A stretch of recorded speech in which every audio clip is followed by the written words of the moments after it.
Hi everyone, welcome back to my YouTube channel. I don't know why I'm getting giddy. Sorry, it's probably because I've had a drink, so I'm a little bit high. I need to simmer down. I need to calm down. So yeah, hi everyone. Today's video is going to be a little bit of a different one. I wanted to talk about a couple of subjects and a couple of personal things. Today's video is going to be something slightly different topic. I want to talk about contraception. For those that don't know, I mean, none of you are going to know, but basically what happened was when I hit the age of 17, I decided to go on the pill, and I didn't have a bad experience with it, but I was on it for 2 years, and I just decided that it wasn't reliable. As in the fact that I am so bloody forgetful, it's ridiculous. So I constantly were forgetting to take my pill. And I just thought, you know what, I'm going to try something else. Because, I mean, I don't know about you, but as a woman, I feel like it's kind of like an instinct to want to try every single thing just to see what works best for you. So I tried. Then I went on to the implant, and oh my God, I was on that for about a year, and it just really didn't agree with me. My mood swings were horrendous. It brung depression out of me, it brung anxiety. Now, for those that don't know, I do suffer with anxiety, which is linked with depression anyway. So it just kind of enhanced it, and I thought, this isn't for me. I'm gonna have to cut it off. I'm gonna have to just like completely cut it off and then try something different. So I'd heard the good things about the injection. I thought, you know, you only have to go for it every 3 months, and that's it then. It's in. Once it's in kind of thing. You just have to go, you know, for your regular injection every 3 months. So I went on that, and bloody hell, like, wow, I put on so much weight, it's ridiculous. If you look back at my old videos, the teeth whitening one, for example, you will see how much I have changed from that video. I came off that, and then what happened then was I went back on the pill. As I got older, I thought, you know, I'm more responsible to take it and more reliable to take it. I will take it, just set like an app reminder on. I went on that, and not only did it not do my skin any favours, like it really didn't do my skin any favours. Not that I've got perfect skin now, but it is, it's so much better from coming off. But I kept putting more and more weight on, so I thought, because I'd heard rumours about the fact that, you know, you can put weight on from having contraception, and I just thought, nah, it can't be that. I mean, it didn't help the fact that I had just got a boyfriend by the time all this had happened. Well, I've had boyfriends from being young, but my most recent relationship, I was with him for nearly 4 years, so I've obviously had to have contraception. But yeah, I mean, obviously, like I was saying, it boils down to, you know, when you get comfortable with someone, and you kind of stop caring about what you're eating anyway, because you know, you're with the guy that you're with the girl that you're with, whatever. But it just kept creeping up. Like, I didn't realise how big I was getting until people would make comments. At first, it started out as like, good comments like, oh my God, you're looking so well, or, you know, you filled out, or you're looking much older. And I thought, you know, you can't see it in yourself, can you? And then my sister, thanks Anna if you're watching, she turned around and said to me, Elle, like, I'm not gonna lie to you, you're starting to look big, like you've put weight on. And she'd always do this to my cheeks, you know, and take the make, and I thought, right, I'm gonna have to monitor my weight, see exactly how much I'm putting on. So before I went on any contraception, I was about the weight that I am now, if not a little bit less. So I've always had like a thinnish frame. I've never been a curvy girl. Well, I wasn't until I went on contraception. I'm not digging my hair in this video either, so I'm sorry about that. I went on the scales, and I remember the first time I ever looked properly on the scales after I'd obviously over the years put on this weight, and I was 12 stone 11, which, you know, as I was saying in the previous video, it's not a lot to some people, but to me, it's big. To say I was 8 stone, 9 stone, it was a big weight. Anyway, I remember then, a week later, I didn't do anything about it, because you don't sometimes, do you? But I didn't do anything about it. A week later, I went on the scales, and this is when I reached the heaviest point that I've ever been, probably ever will be.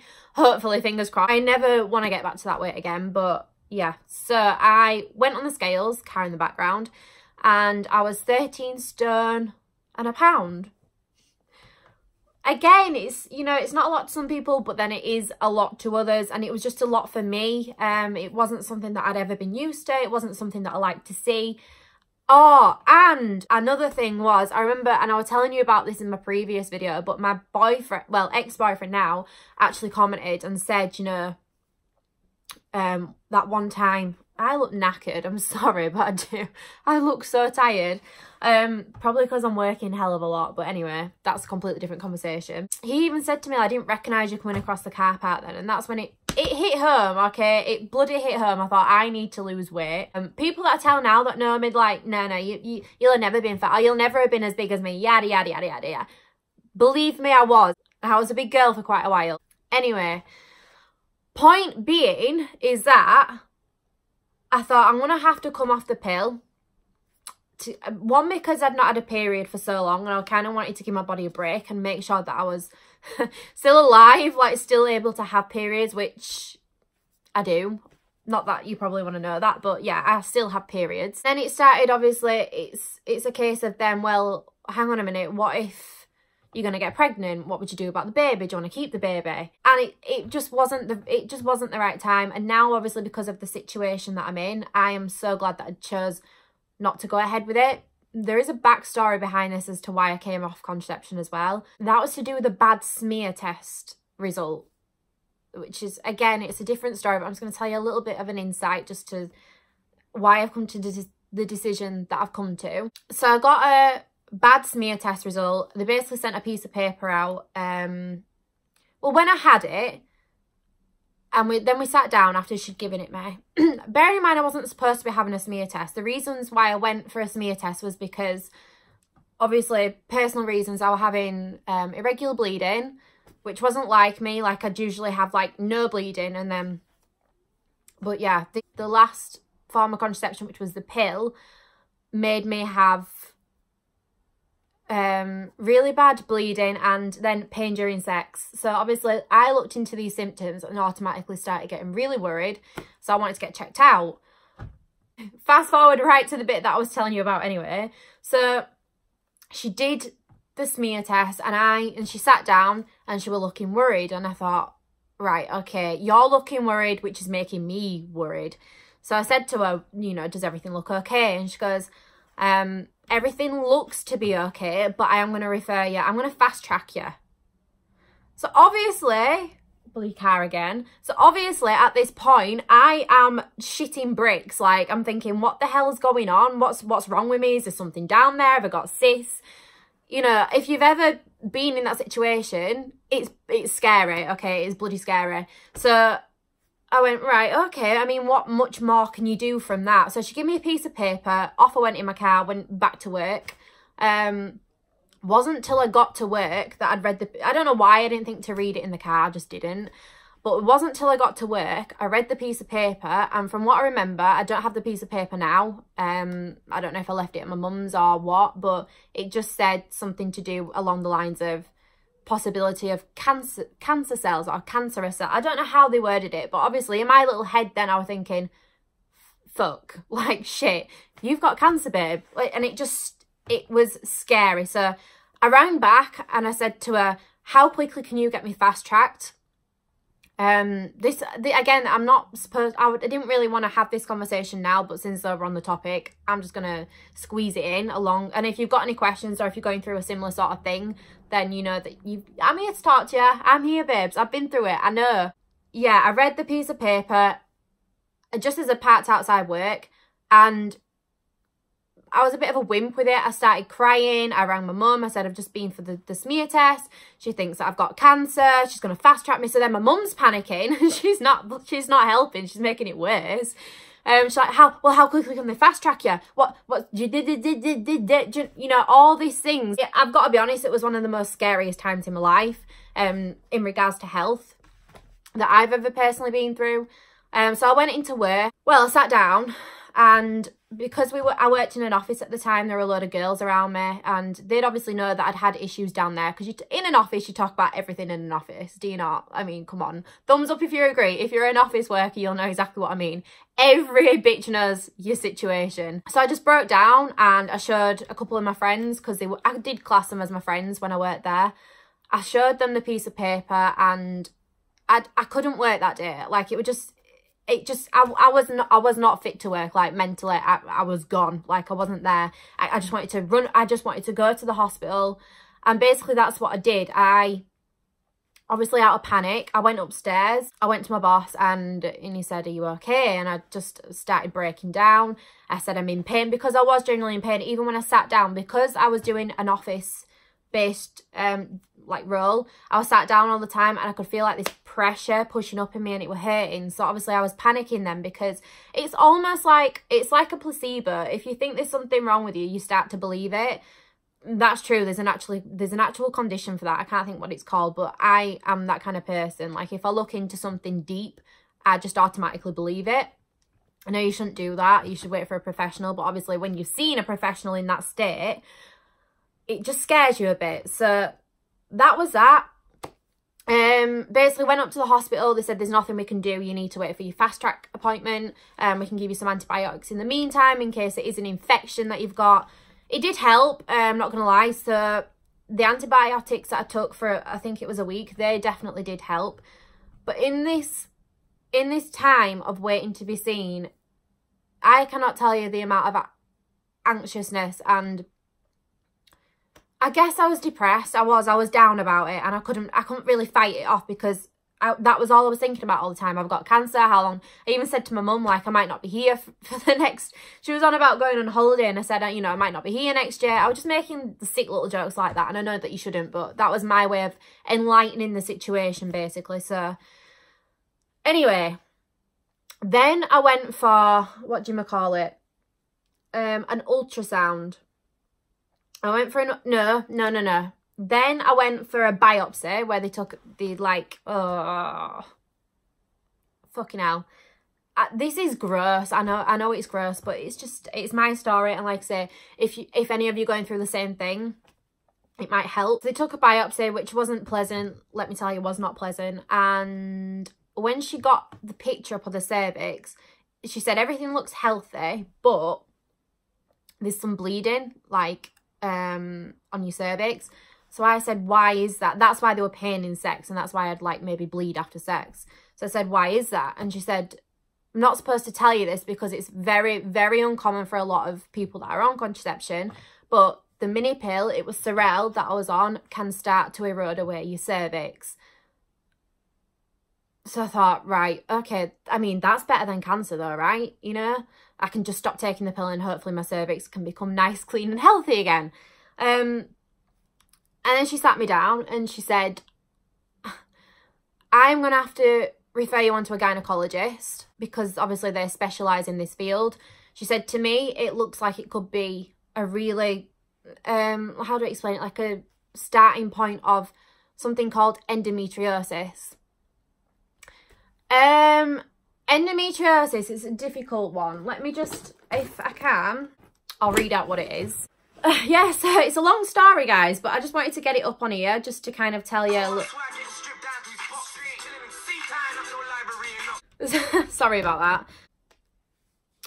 I'm just going to read you a bit about what it is. I don't fully understand it now, but it says endometriosis occurs when bits of the tissue that lines the uterus grow on other pelvic organs. So this might explain it, because I was getting pain in the lower back, I was getting it in my groin, on my legs. It would just, I can't explain the pain, chat. I remember it now. I don't know what happened to it, which is what I'll get to in a minute, but I don't have that anymore.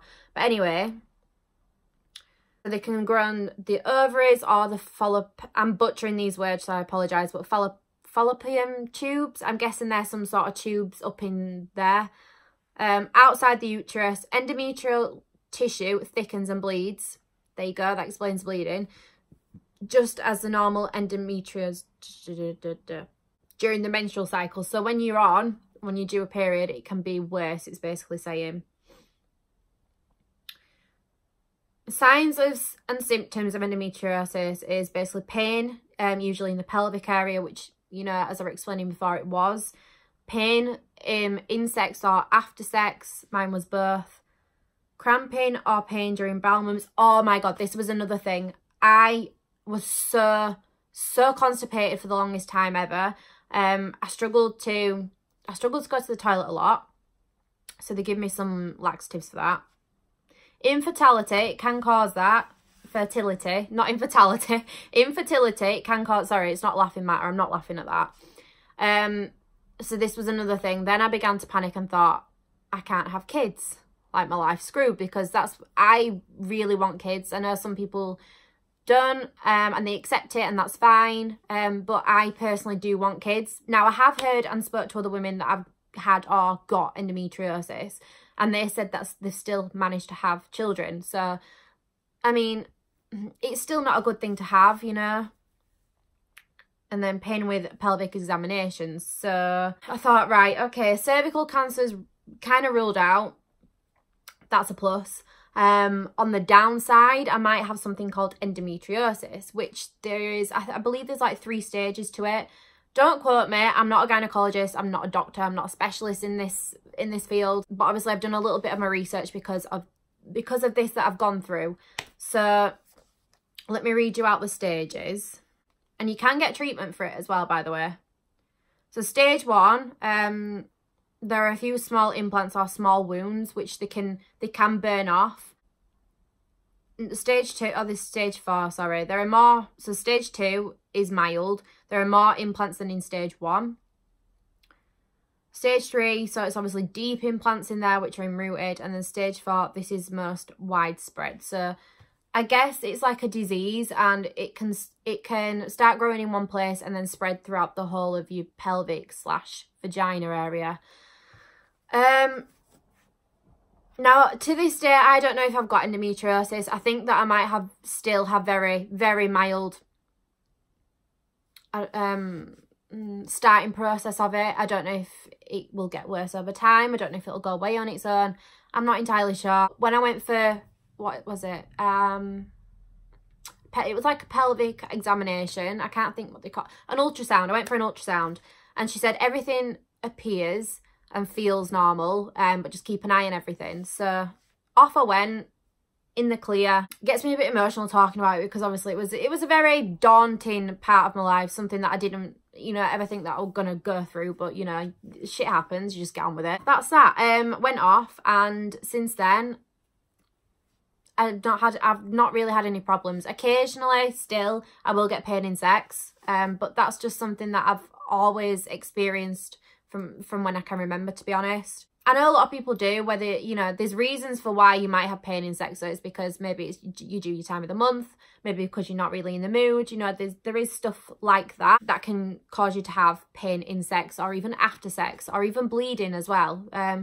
But they do say if you bleed after sex and it's not your time of the month, or you're not due, then you should really go get checked. And that's the main reason why I decided to go through all this process, really. I'm glad that I did, because now I know. Anyway, I was with my partner then after all this had gone on, and I said to him, look, if it is endometriosis, if it is something that I've got, I don't want to go back on contraception. You know, we're of an age where we're both of us are kind of, we feel mentally ready to have kids. So if it happens, it happens, basically. You know, if we have sex and then we find out that I'm pregnant, then it's a blessing, isn't it? Because in my little head, I could no longer have kids, or it might not have been a possibility or an opportunity for me to have kids. Months down the line, after all this had occurred, me and my ex-boyfriend decided to split.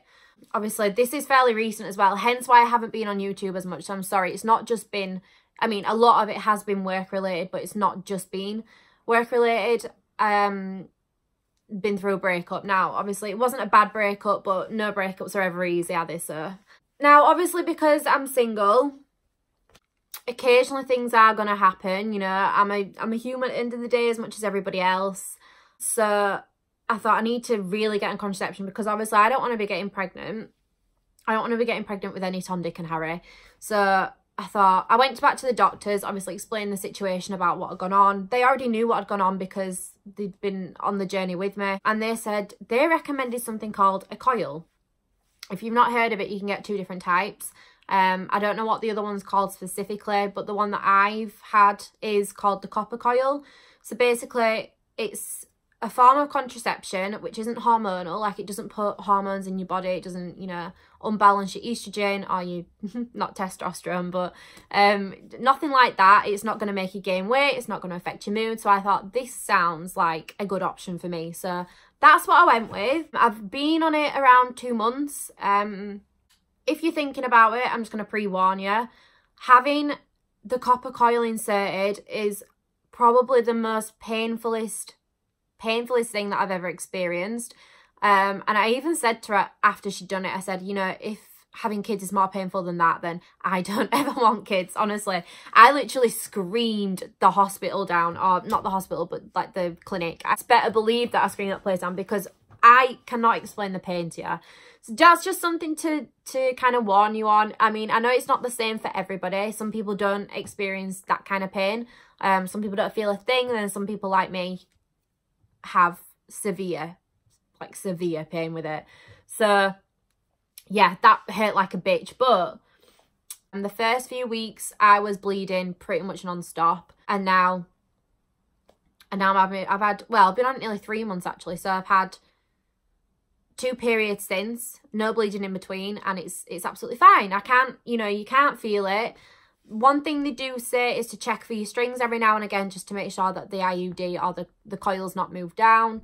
It's a bit TMI, it's very girl chatty, it's a bit private, but I mean, why make it private? It's a very normal thing for people to think about getting the coil, or to get the coil, or, you know, to have interest or have any questions about it.